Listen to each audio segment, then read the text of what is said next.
Hey, good Thursday afternoon to you, church family. It's Mike. Last time I gave you an update was early last week, and I told you then that it would probably be a little while before your next one. And so this is a little earlier than I had planned on, but I know that I needed to speak with you about a couple of things. Before I say those things and go to those announcements, I just want to first of all say thank you for praying for me and for our family. Very much. My life is dramatically better already, and it's going to take a while for it to get more better, if that's a good way of putting that.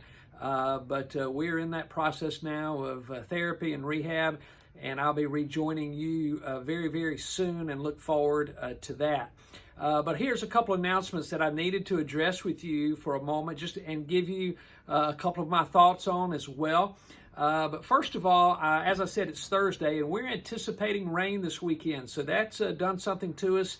It has forced the school to postpone the first Parkview Christian School golf tournament. And so that will not be this Saturday. They are going to move it till the following Saturday, the 24th. Now, as disappointing as that may be for everybody, I like to try to look at things and think of it a little differently, and that is maybe God has something better in store for the next Saturday. Who knows? Maybe we're going to find more players, which means we'll raise more money. Maybe there's another sponsor just ready and waiting to be asked for their assistance, and maybe we'll get even more sponsors. Who knows? But the bottom line is the Parkview Christian School Golf Tournament has been delayed 1 week, and so I just look forward to the fact that God is going to do something even more than we expected on behalf of our school. Second thing I want to talk to you about for just a moment is this coming Sunday. Two things I want to address about this Sunday. Number one, it is Jamie and Christina's last Sunday with us and their children. They will be departing after Sunday morning's service, and so we look forward to worshiping with them one more time. And Jamie and Blair, I believe, have a special song for us. You're going to hear some words from some of our deacons and youth team, and who knows, I might even share a word with you about Jamie. But we'll also look forward to looking into the Word of God on Sunday as well. And so will you be here and support Jamie? Give them your prayers, your support, your love, as you already have, and you continue to do so. The second thing about this Sunday, there's actually three things about this Sunday then, but the second is this: you're going to see a little bit of a different view if you come into the sanctuary from the standpoint of our COVID protocol. We have removed the ropes on one whole side of the sanctuary, and I don't know what you want to call that, okay? My word was open seating. That means if you are confident and you are fully aware of all those that are sitting around you, and you do not require social distancing, you can sit on that side of the sanctuary knowing that there's no rope restrictions of anything like that. Now, that's going to be on the south side of the sanctuary, which is the organ side. The north side of the sanctuary, which is the piano side, will still be there for those of you who wish to sit in a socially distanced fashion. Now, you can also sit in the balcony in that regard, because the balcony is going to also continue to be spaced out as well. And of course, we've been using the Student Center across the parking lot for any overflow as well. So just please know that a lot of these restrictions are going to start coming down in phases and in stages.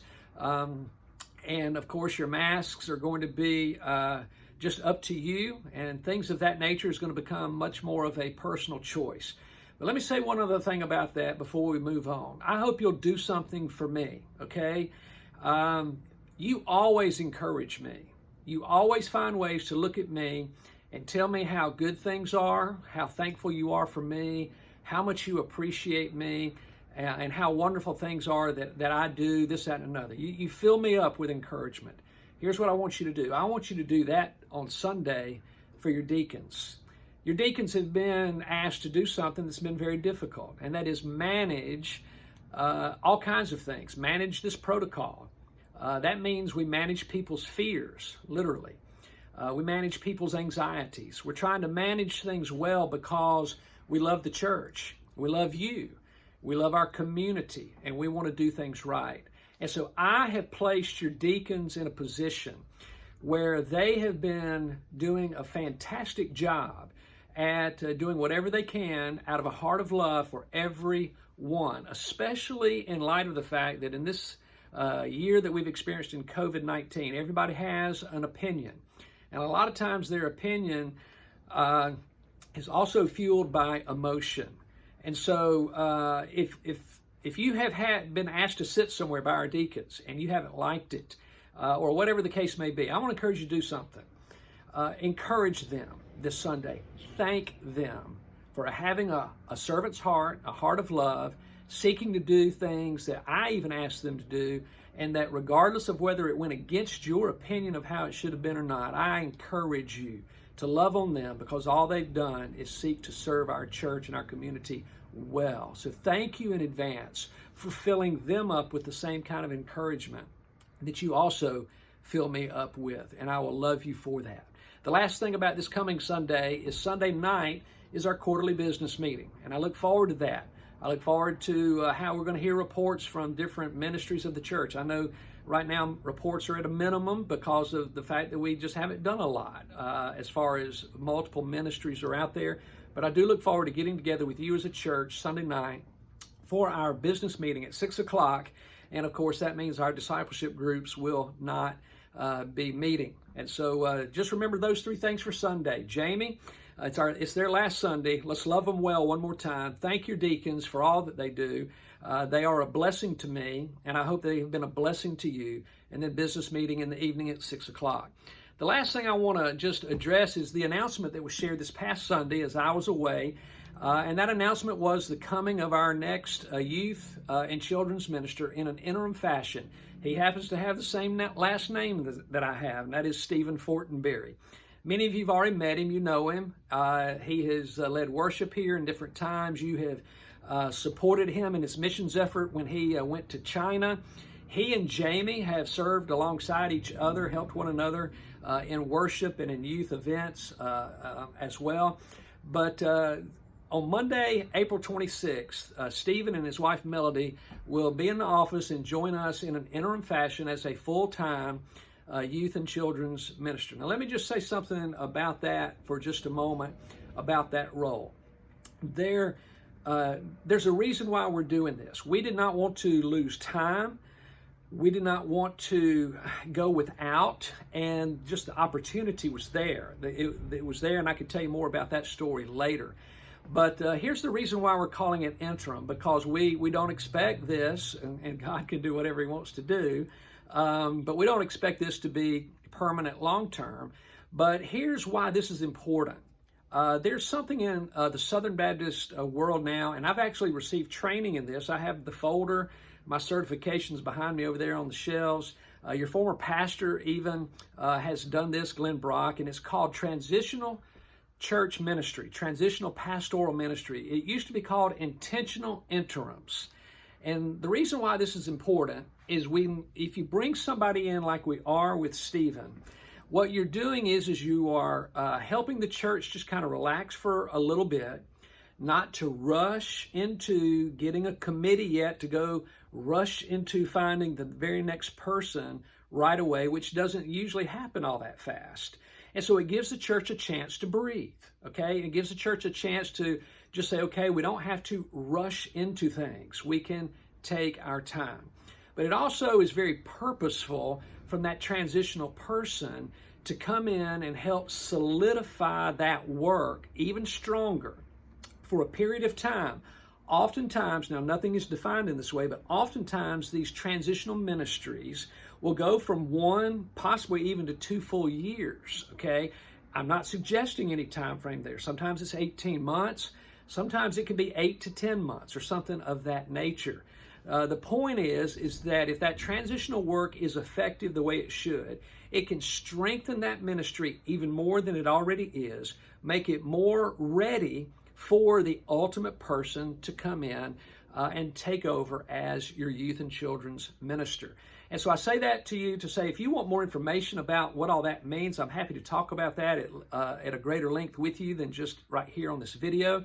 Plus, I'm already tired of standing because I'm just not used to it right now, and I need to get off my feet. But anyway, I hope that helps shed some light on what some of my expectations are, some of my hopes as Stephen and his wife Melody come in to help us in these areas, just to again add another layer of foundation, strengthen it, and prepare it for greater and stronger days ahead, while we as a church then move a little bit more slowly and methodically and searching the heart of God on things as we should for the long-term result.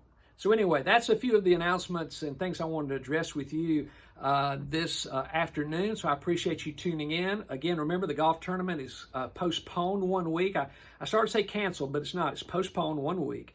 This Sunday, we celebrate Jamie. We're going to celebrate God, okay, number one. But we're going to love on Jamie and Christina and their family. Number two, we're going to thank our deacons. We're going to love on our deacons. We're going to have a good time of business and see what God has already done and what he's going to be doing in our future. And then, of course, I shared with you about Stephen and the days ahead with that. One final word. I want to say just such a great thank you to Herman Parker. Brother Herman shared an incredible message this past week about the church. And even though I could not be with you Sunday, I was there on my sofa on live stream with Lori, and I just wanted to champion everything he was saying. And so many things there that he has just once again teed me up for the future. He has just set me up for such success there. He is such an encourager to me and loves me, blesses me, and he doesn't even know how much that message has even helped me as I think about our vision for the future and what we need to be about as a church. And here's the last thing I'll say about Brother Herman. He will still be with us the following Sunday. Now, I know I'm getting stronger every day. I know I'm feeling better every day, but the recommendation to me was clear your calendar for that amount of time. And what I'm going to do is I'm going to keep my calendar clear from preaching at least that long. Now, I'm going to be with you Sunday, and I may address something with Jamie and the Word on Sunday, but it won't be preaching from me on that. But I encourage you to be here one more Sunday after that, which is the 25th, for Brother Herman to be with us again. And I look forward to that. And then the days ahead, I hope to somehow hit the ground running again. And I'm already in the Word, already reading again and writing as best I can left-handed in our days ahead. Thank you for the emails. Thank you for the texts that you have been asked to send me about your thoughts and dreams and visions for the future of our church. And I look forward to talking with you more about that later on. Hope you have a great weekend. And who knows, I hope to get to see you on Sunday. God bless you. Bye-bye.